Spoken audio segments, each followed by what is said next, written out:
Bismillahirrahmanirrahim. Assalamualaikum warahmatullahi wabarakatuh.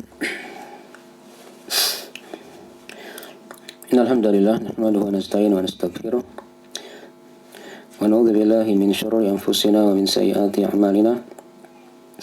May yahdihillahu fala mudilla lahu wa may yudlil fala hadiya lahu.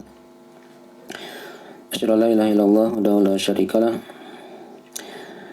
wa asyhadu anna Muhammadan abduhu wa rasuluh.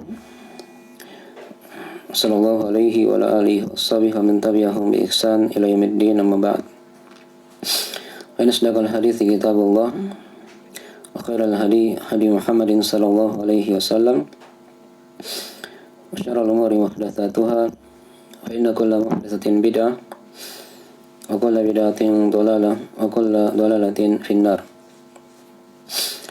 Ma'asyiral muslimin wal muslimat dimanapun berada, semoga Allah Subhanahu wa taala senantiasa merahmati kita semuanya dan senantiasa memberikan afiat, keselamatan di dunia dan di akhirat, serta dijauhkan dari berbagai macam wabah dan penyakit, serta dari berbagai jenis kejelekan yang menimpa dunia dan akhirat kita. Tapi pada malam hari ini kita masih melanjutkan dari pembahasan dari kitab Siyam tentang hukum-hukum seputar puasa Ramadan yang kita ambil dari kitab Al-Mulakhas Al-Fiqhi yang ditulis oleh Syekh Shalih Fauzan hafizahullah ta'ala. Kita sarikan dari pembahasan tersebut. Baik. Pada pembahasan sebelumnya sudah kita uraikan dari pendahuluan dan kita masih di bab yang pertama dari pembahasan buku ini tentang masalah fi wujubi shaumi Ramadan wa waqtihi, tentang wajibnya berpuasa Ramadan serta waktunya. Kita sudah terangkan pada awal pertemuan dari ayat-ayat dan hadis-hadis tentang kewajiban berpuasa Ramadan. Dan juga sudah diterangkan juga dari hikmah dari puasa tersebut. Dan juga sudah diterangkan dari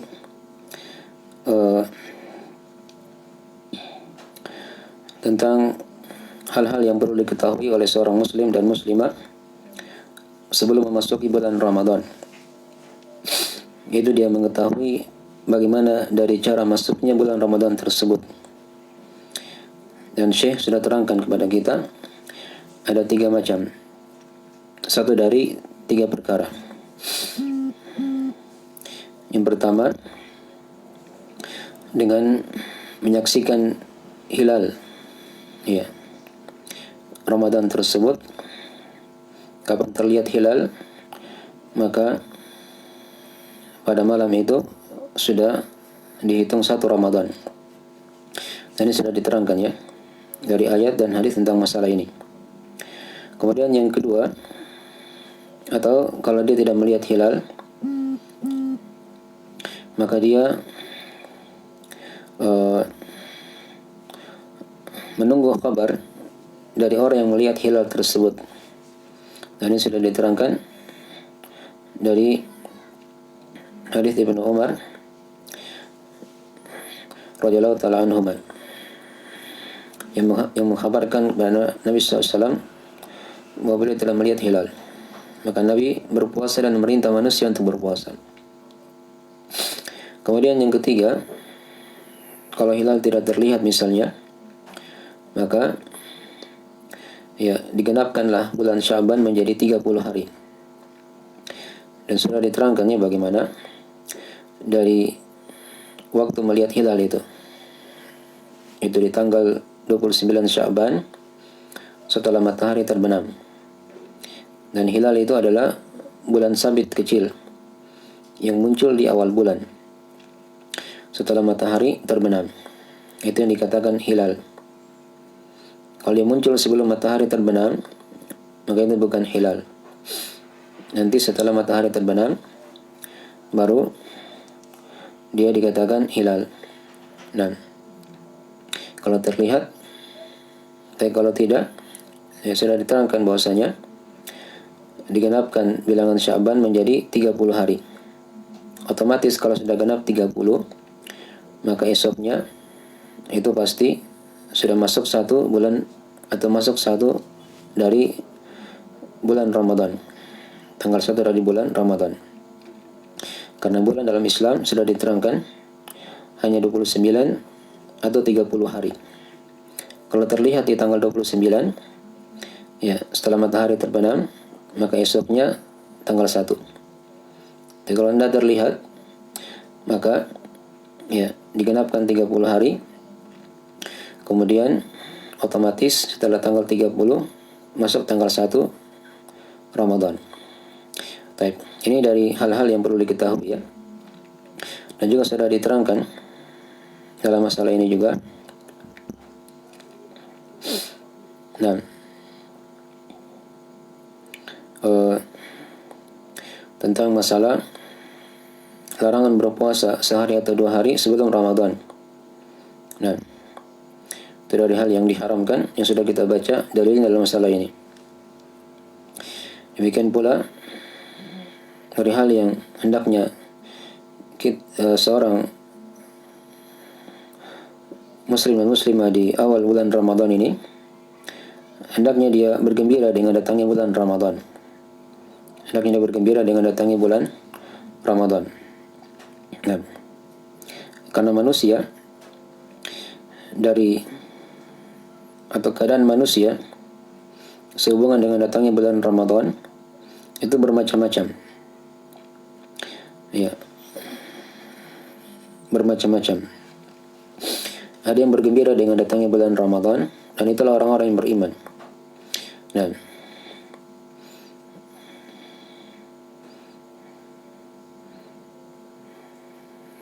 ya, mereka bergembira dengan datangnya bulan Ramadan dengan nikmat Allah Subhanahu wa taala yang agung ini. Qul bi fadlillahi wa bi rahmatihi fabidzalika falyafrahu huwa khairun mimma yajma'un. Ya, katakanlah dengan keutamaan Allah dan rahmatnya hendaknya mereka bergembira. Dan huwa khairun mimma yajma'un,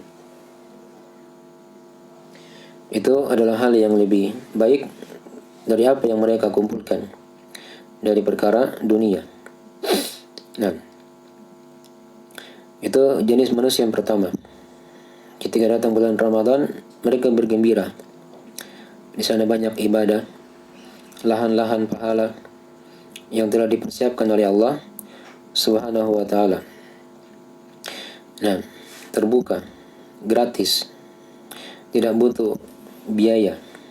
Nah, Allah Subhanahu wa taala telah persiapkan untuk kita semuanya. Tinggal kita yang mengambilnya, meraihnya, ya. Dan bagaimana cara untuk mendapatkannya. Kemudian golongan yang kedua dari manusia ketika masuk bulan Ramadan, ada di antara mereka yang berat. Yaitu mau puasa 1 bulan misalnya. Berat sekali mereka rasakan. Seakan-akan ada hal yang mau dipikul. Ya, sesuatu yang berat. Nah, ini keadaan dari orang-orang yang kurang keimanannya. Dia sadar akan kewajiban puasa, tapi pada hal melaksanakan ibadah puasa itu ada hal yang berat yang mereka rasakan. Oleh karena itu hal-hal yang seperti ini ya butuh untuk diperkuat keimanan agar seorang itu mudah untuk melaksanakan dari ibadah puasa. Adanya hal yang memperbaiki hatinya.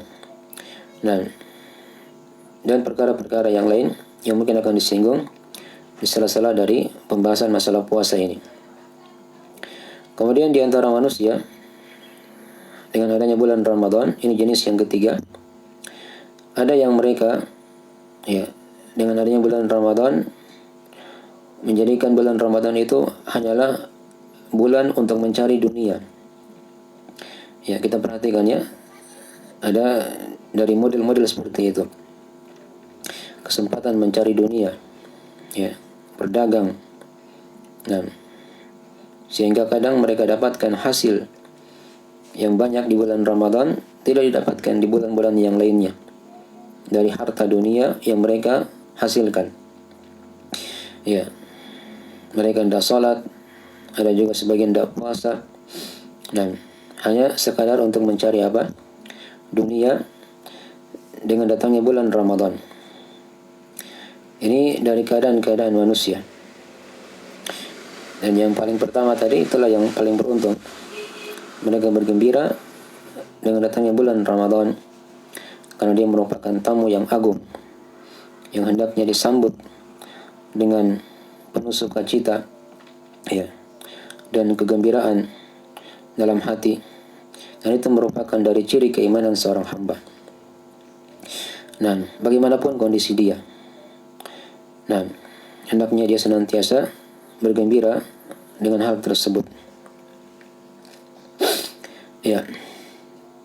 Kemudian sini Syekh terangkan kepada kita, setelah kita terangkan dari kewajiban berpuasa, nah, dan hikmah dari puasa itu, dan juga sudah diterangkan dari syarat dari hal-hal yang perlu diketahui sebelum masuk bulan Ramadan. Maka di sini beliau terangkan kepada kita dari syarat-syarat puasa Ramadan itu. Nah, diterangkan oleh beliau dari syarat-syarat puasa. Ya. Dan di sini kalau dikatakan syarat puasa, itu ada beberapa jenis syarat dalam berpuasa itu. Ada yang dikatakan syarat kewajiban berpuasa, ada yang dikatakan syarat sahnya puasa, dan yang ketiga ada yang dikatakan syarat syah dan kewajiban secara keseluruhan bersamaan. Nah, ya. Adapun syarat yang kembali kepada kewajiban dalam berpuasa, maksudnya kapan dia keadaan seperti itu maka telah wajib dia berpuasa. Yaitu yang pertama, dia, atau kita bahas dulu tentang masalah syarat sahnya puasa. Ya. Kita bisa juga tadi syarat kewajibannya. Di antara syarat kewajiban berpuasa yang diterangkan tadi oleh Syekh di situ, atau yang kita akan baca dari uraian beliau. Nah, ya, kata beliau diwajibkan dari puasa Ramadan ini setiap muslim yang mukallaf, yang mampu. Maka tidak wajib atas orang yang kafir, nah, dan tidak sah darinya ketika dia berpuasa. Kalau dia misalnya bertobat pada pertengahan bulan, kemudian dia berpuasa, nah, kalau dia bertobat pada pertengahan dari bulan, maka hendaknya dia berpuasa dari sisa bulan tersebut. Nah, dan tidak diwajibkan dia mengqadha apa yang telah berlalu dari dia tidak berpuasa tatkala dia kafir kepada Allah Subhanahu wa taala ketika itu. Nah, ini dari uraian beliau, dari uraian Syekh hafizahullah taala. Nah, oleh karena itu, ya di sini beliau terangkan, ya, dari syarat berpuasa itu seorang muslim mukallaf dan dia mampu. Ya, ini mencakup dari syarat sahnya puasa dan sekaligus kewajiban berpuasa itu. Ya, dia muslim bukan kafir. Nah, karena orang kafir kalau dia berpuasa maka tidak sah puasanya. Kemudian yang kedua diterangkan di situ mukallaf. Ya, mukallaf itu artinya dia sudah balik dan dia berakal. Nah, dia balik dan berakal. Ya. Itu dari syarat. Kadang diringkas oleh para ulama dengan bahasa mukallaf. Dia balik dan sudah berakal. Dia sudah balik dan dia berakal. Nah, oleh karena itu kata beliau, situ tidak wajib atas anak kecil untuk berpuasa. Ya. Tapi syah puasanya ketika dia telah sampai pada usia mumayyiz. Nah, usia mumayyiz itu sudah diterangkan ya di pembahasan masalah taharah kemarin, yaitu dia telah sampai pada usia sekitaran 6 atau 7 tahun. Dia bisa membedakan antara yang baik dan yang buruk. Ketika ditanya, dia bisa menjawab dengan benar. Itu namanya mumayyiz. Nah, dikatakan dia mumayyiz seperti itu. Baik. Nah, dan juga diterangkan di situ, dan juga tidak wajib berpuasa bagi orang yang gila. Nah, walaupun dia berpuasa saat dalam keadaan dia gila tersebut, karena tidak ada niat padanya. Yang kita akan terangkan nanti ya, di antara syarat puasa juga yaitu niat. Nah, baik. Ini dari pembahasan yang bercabang tadi ya, dari kalimat mukallaf. Muslim berarti dia bukan kafir. Orang yang kafir yang berpuasa tidak syah puasanya. Kemudian mukallaf itu mencakup dua perkara, yaitu balik dan berakal.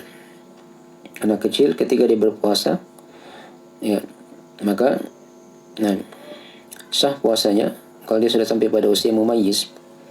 Namun tidak wajib, belum wajib dia berpuasa. Akan tapi orang tuanya itu hendaknya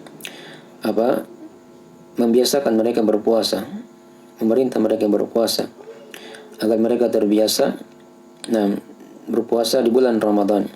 Dan ketika mereka telah balik, mereka tidak merasa asing dengan ibadah puasa itu. Nah, dan itu dari kebiasaan para sahabat ya.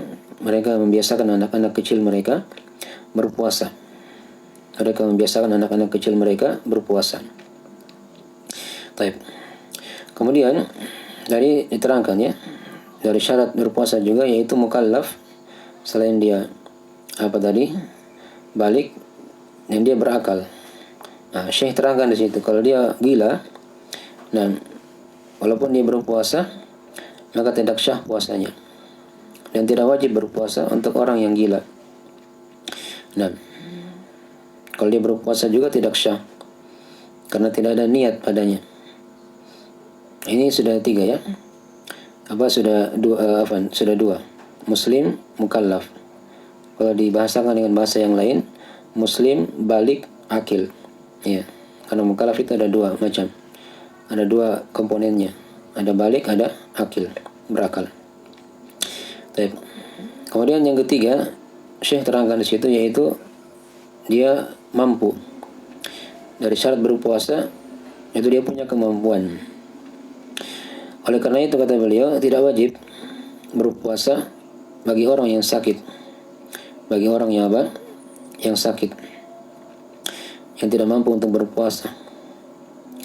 Dan juga tidak wajib atas orang yang tapi tadi yang sakit ya, yang tidak mampu.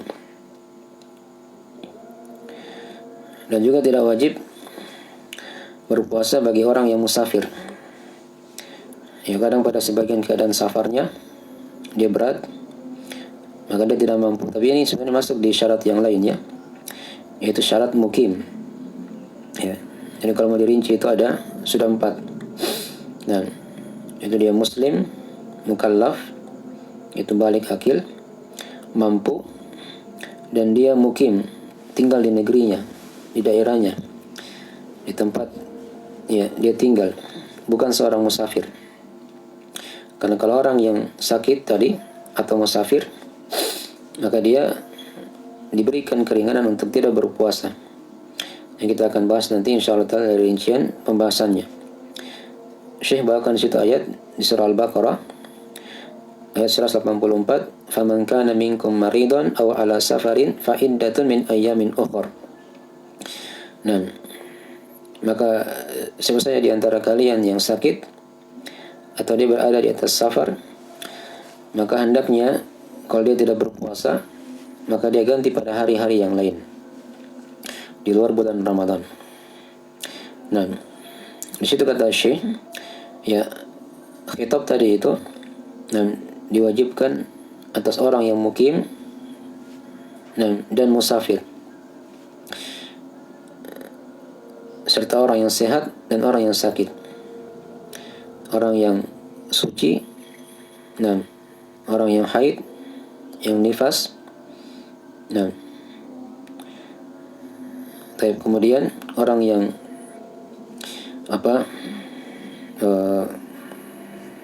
dia kerasukan jin. Maka ini diterangkan oleh beliau, seluruhnya terkena khitab tadi ya, dari ayat tentang masalah kewajiban berpuasa. Tapi di situ tadi sudah diterangkan, ya seluruhnya wajib atas mereka berpuasa di tanggungan mereka. Ya, tapi tatkala mereka punya udzur, alasan-alasan, ya kayak tadi ya, misalnya kalau dia musafir, atau dia sakit, atau dia misalnya haid kalau pada perempuan, atau nifas, atau kalau dia kerasukan jin, atau dia gila, ini digugurkan padanya dari kewajiban tersebut. Tapi ingat, tatkala dia hilang dari penghalang tersebut, maka dia hendaknya tetap wajib untuk menggantinya. Ya, wajib untuk menggantinya. Dan makin dari hal yang beliau terangkan di situ. Jadi di sini telah diterangkan kepada kita ada beberapa syarat-syarat. Yang pertama, dia muslim. Kemudian yang kedua, mukallaf. Ya, balik atau akil ya. Yang ketiga, dia mampu. Nah, yang keempat, dia mukim. Ya, muslim, dia bukan orang yang kafir. Mukallaf, ya, dia bukan orang gila atau anak kecil. Mampu, dia bukan orang yang sakit. Kemudian yang keempat, dia orang yang mukim, bukan seorang musafir. Nah, kemudian tadi yang kelima, beliau singgung tadi situ ya, yaitu orang yang tidak punya penghalang. Nah, seperti pada perempuan misalnya, apakah karena ada haid atau nifas. Dan nanti kita akan bahas ya, pembahasan kalau dia haid atau nifas, maka tidak sah puasanya. Puasanya. Baik. Kalau dia berpuasa, tapi dia ganti pada hari yang lain, dia tidak wajib berpuasa dan dia ganti pada hari yang lain.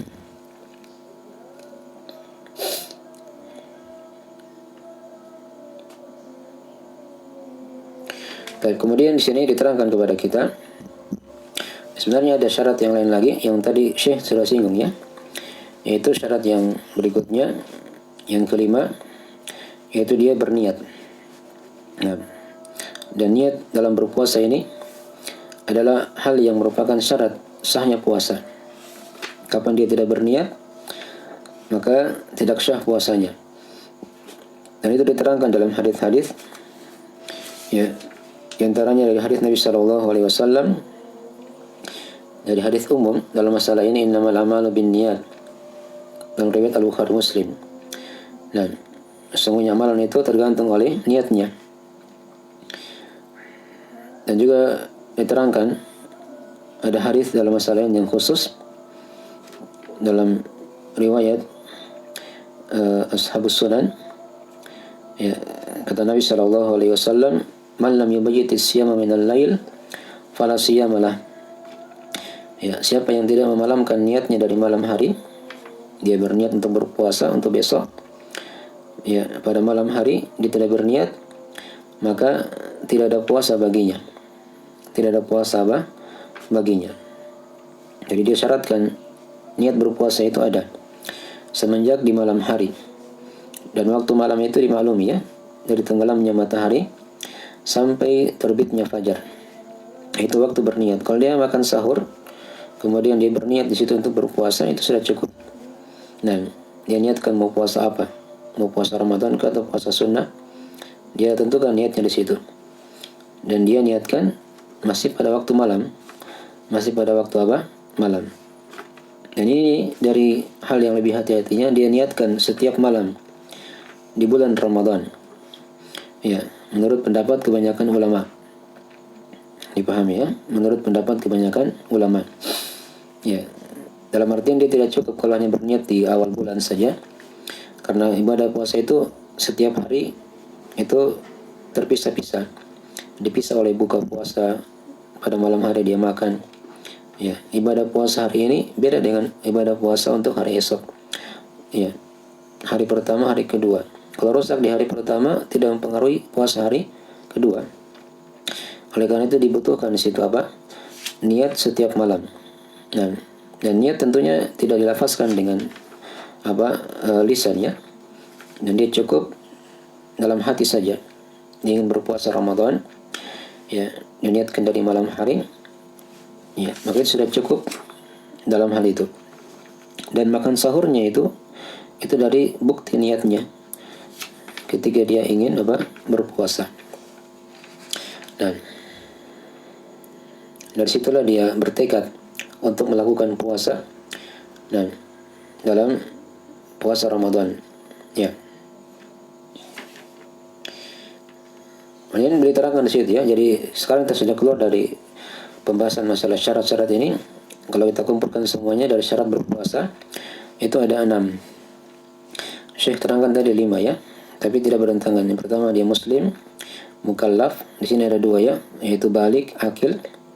Dan kemudian yang ketiga dia mampu. Ya. Yang keempat dia mukim. Dan yang kelima dia tidak ada penghalang. Ini khusus untuk perempuan yang haid atau nifas. Dan yang keenam tadi yaitu dia berniat sebelum berpuasa di malam hari. Kalau mau diurai semuanya ada 7 dari syarat berpuasa itu: muslim, balik, akil, ya, mampu, kemudian dia mukim, tinggal di negerinya, tidak ada penghalang, dan bagi perempuan yang haid atau nifas, dan yang ketujuh dia berniat dari malam hari. Tadi Syekh situ singgung ya, beliau ringkas bahasa balik akil dengan lafaz mukallaf. Baik. Maka di antara kata beliau, di antara orang-orang yang diwajibkan berpuasa tadi itu, ya ada yang dikhitab oleh Allah, diajak bicara oleh Allah untuk berpuasa dan melakukan puasa itu dalam keadaan sesegera mungkin. Ya, ketika dia tidak ada penghalang, telah terpenuhi syarat-syarat tadi itu, maka dia hendaknya berpuasa. Nah, kecuali tadi orang yang haid ya, perempuan yang haid atau nifas, itu lain lagi masalahnya. Ya, boleh dia atau wajib dia tidak berpuasa dan nanti dia akan ganti pada hari yang lain di luar bulan Ramadan.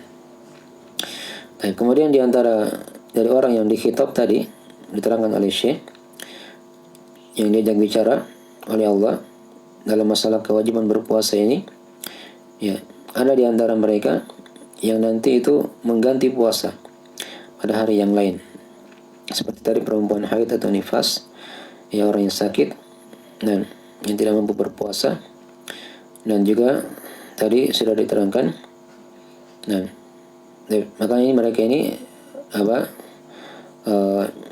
ketika sudah hilang penghalangnya, sudah suci dia dari haid atau nifas kalau perempuan, atau tadi orang yang sakit dia sudah sembuh dari sakitnya, maka wajib dia mengganti puasa pada hari yang lain.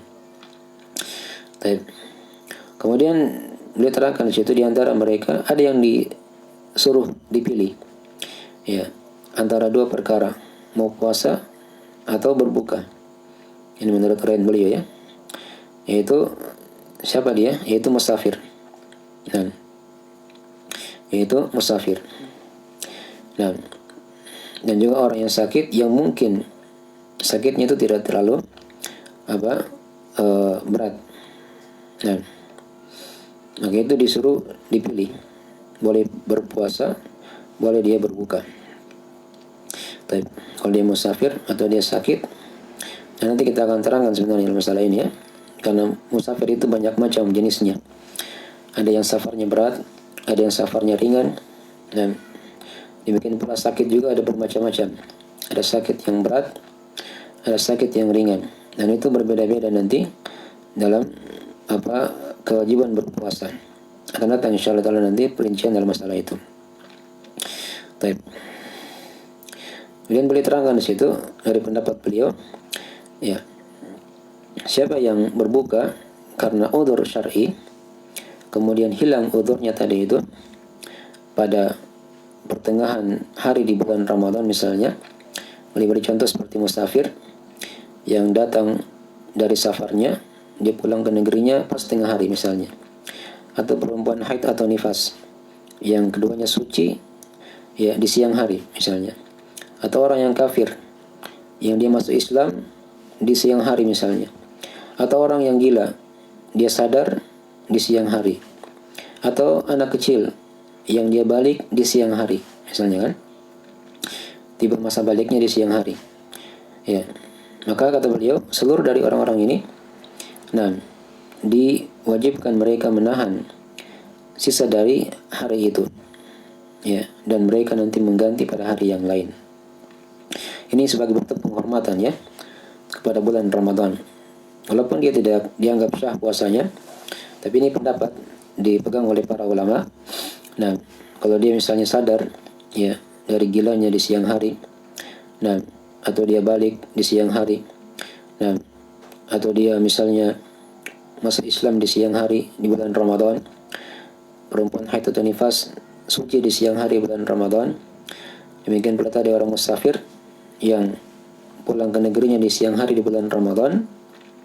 Itu ada pendapat di kalangan para ulama, bahwasanya dia wajib menahan sisa hari itu ya, jangan dia makan dan minum serta melakukan hubungan ya suami istri sebagai bentuk penghormatan terhadap bulan Ramadan. Walaupun ini ada pendapat yang lain di sini ya. Ya. Kalau dia memang asalnya dari siang hari, dari awal hari dia tidak berpuasa karena musafir tadi kan misalnya, atau karena haid nifas, atau dia kafir, dia masuk Islam, dia gila, ya, anak kecil, itu kan ada udzur sebenarnya. Sudah ada udzur. Ya, boleh dia makan, tapi tadi ya sebagai bentuk penghormatan terhadap bulan Ramadan, maka jangan dia nampakkan dia makan di banyak orang misalnya dan seterusnya ya. Dan itu kalau memang dia pada pagi harinya ada udzur dan hilang udzurnya di pertengahan hari. Baik. Kemudian beliau terangkan di situ.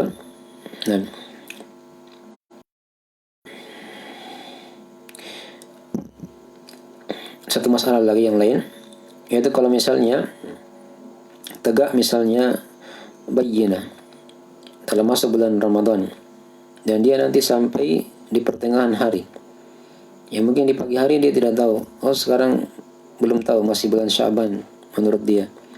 Ternyata di tengah hari ya ada kabar bahwasanya sekarang sudah tanggal 1 Ramadan. Maka apa di situ yang dia lakukan?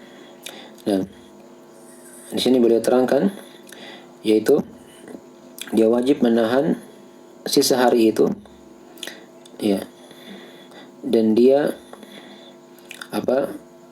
mengganti hari tersebut ya, hari berpuasa tersebut pada bulan selain Ramadan, setelah bulan Ramadan. Baik. Ini pendapat beliau ya. Ya, kalau misalnya ada orang yang makan di pagi hari dalam keadaan dia belum tahu ya masuk Ramadan, dia sangkanya masih bulan Sya'ban ya, kemudian ada kabar yang sampai kepada dia sekarang sudah tanggal 1 Ramadan ya, maka hendaknya dia menahan di situ. Dia jangan makan minum. Nah, tapi kalau menurut Syekh dia ganti pada hari yang lain. Tapi ada pendapat yang lain di sini. Kalau keadaan seperti tadi itu, dia tidak menggantinya, tetap dianggap sah puasanya karena dia ada udzur. Nah, itu dalilnya tentang masalah puasa hari Asyura dalam riwayat Al-Bukhari Muslim ya, dari hadis Salamah ibn Al-Aqwa. Nah, ketika itu puasa Asyura sebelum datangnya bulan Ramadan, sebelum datangnya puasa Ramadan, sebelum wajibnya puasa Ramadan, itu puasa Asyura dia adalah puasa yang wajib. Ya. Maka Nabi ketika itu bersabda, nah, beliau mengutus, nah, untuk mengutus orang ya untuk mengkabarkan pada hari ini adalah hari Asyura, 10 Muharram. Beliau mengutus seorang lelaki ketika itu. Ya. Maka beliau ketika itu memerintah ya untuk menyampaikan kepada manusia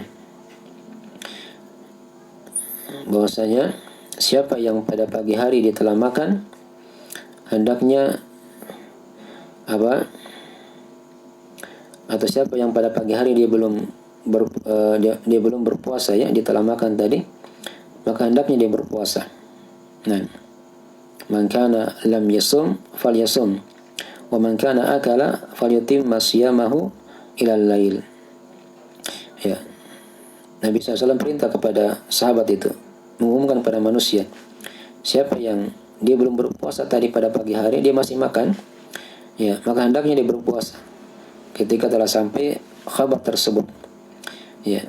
Tapi siapa yang telah makan, ya, atau siapa yang wa man kana akala falyutimma siyamahu. Ya.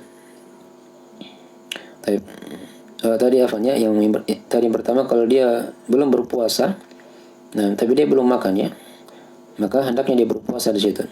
Tapi siapa yang sudah makan di pagi hari, ya, dia sampai kabar itu bahwasanya sekarang telah masuk puasa Asyura, puasa wajib saat itu, maka hendaknya dia sempurnakan puasanya, dia tahan, kemudian dia sempurnakan puasanya sampai malam hari. Nah, ini tentang masalah tadi itu ya, tentang masalah ya kabar. Dan puasa Asyura dulunya adalah hal yang wajib.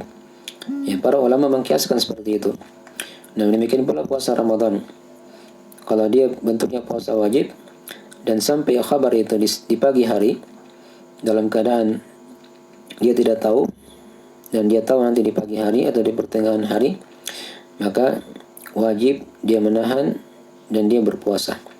Sama saja apakah dia belum makan atau dia sudah makan pada pagi harinya, dan itu dianggap syah puasanya.